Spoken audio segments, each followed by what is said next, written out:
Finally got around to coming outside here to show you guys both of our bow hangers that we offer here at Uncharted Innovations. I have a video of the Bowa Constrictor on the bench, but that only gives you guys half the amount of detail and half the picture. So finally got around to coming out here. I'm going to do another video with the limb fang after this one. There's been a lot of questions on that, kind of how it works, how to attach to the tree, stuff like that. With our Bowa Constrictor, I have updated a couple things on here, added a couple features that I think is going to be really nice for some of the guys that like to really run and gun and want to keep stuff more organized and not have to look for it as you're hunting. So right now I've actually got it attached to the backpack. That's one of our new things here. You can kind of see it here. The same Molle clip that we've got on our milkweed pod is now built into the Bowa Constrictor. So again, maybe for some of you guys that haven't seen the other video, this is kind of what the size of it. Again, I've got two of the small hooks and then one of the carabiner mounts. This is the system I run personally. But again, it's nice, small, compact.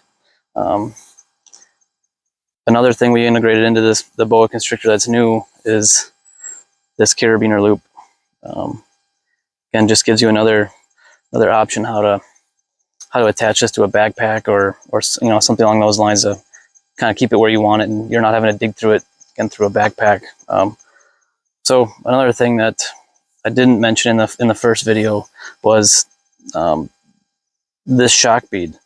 Again, in some of the pictures, you'll see how I use this for attaching it to a saddle, like something quick where you just want it out of the way until you want to grab it again. I wouldn't walk through the woods with the shock bead sitting on your saddle. It's just some of the different saddles, they have bigger loops in their webbing, so it just doesn't work as good. But it also doubles as it keeps all of your loose paracord contained. So that's kind of nice. Again, all you're doing is popping that out of there. There's a little recessed ridge in there. You're locking that in, and again, it's staying nice and tight, compact. But yeah, basically, again, if you put it on your backpack, you're snapping it off the Molle clip, taking the shock bead off. And I just usually let her drop down. And once I basically get where I want to hang this, that shock bead just snaps back in there. It stays tight. It's not rattling around. And just unwinding this, at this point, you're left with just your loose end.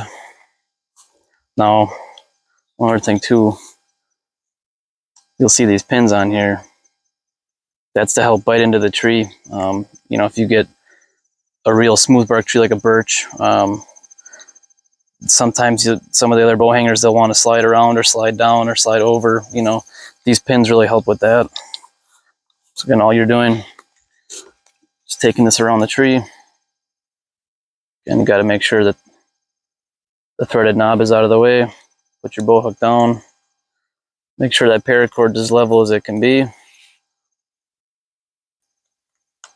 Pulling it into the groove. And again, at this point, I'll probably just tighten this, not very tight, just until I can get some of these hooks situated where I want them. Say you want a small hook way over here. You're gonna put that there. You want your carabiner mount on the back side, and then the small one on the side next to you. Once you get those kind of situated, then it's time again. Grab onto this thing, this loose end here. I wrap it around my hand a couple times if I have enough length, and really pull that guy into the tree. You can push against the actual body of it. Get as much grasp on there as you can. All you're doing is tightening the knob. At that point, it's on there good. Another thing I like to do is lift up on this mount and then push them pins in. That really locks that mount onto the tree. So once you've got this on the tree here, one other thing I didn't get in the previous video on the bench, this bow hanger is adjustable, the hook of the bow hanger.